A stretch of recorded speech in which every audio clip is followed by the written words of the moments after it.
constater que les agents sont effectivement en mouvement. Depuis le 18 février de cette année, nous avons relancé le mouvement de grève suite à la violation du protocole d'accord signé avec la tutelle et la rupture du dialogue par M. le ministre Lee White. Donc c'est dans ces conditions que les agents ont bien évidemment résolu de reprendre le mouvement que vous constatez aujourd'hui et qui tient bientôt 4 mois déjà.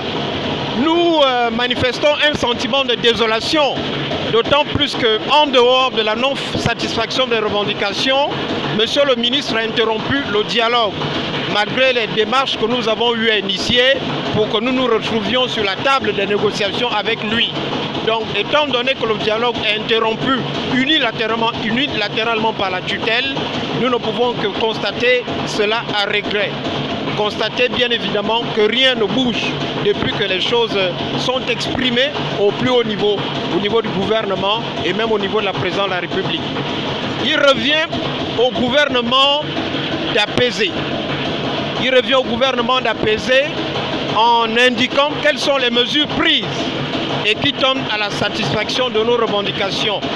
Déjà, il faut le dire, depuis 2014, la prime sectorielle de notre ministère est suspendue illégalement. Donc nous demandons à ce que cette prime soit réhabilitée et que les 27 trimestres dus et qui comptent pour la période privative soient payés aux agents.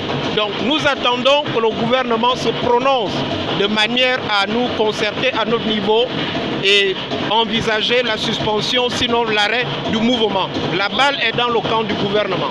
Bien évidemment, nos réclamations engagent aussi les conditions de travail, parce que pour l'ensemble du pays, sur 59 unités de terrain, 47 sont dépourvues de véhicules.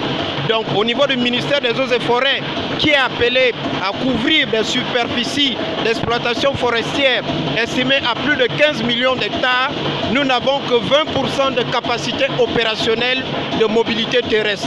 Donc au niveau des conditions de travail, il y a beaucoup à faire. Et nous sollicitons l'intervention du gouvernement de manière à ramener la sérénité, de manière à ce que nous puissions jouer notre pleine partition devant les défis de la relance économique.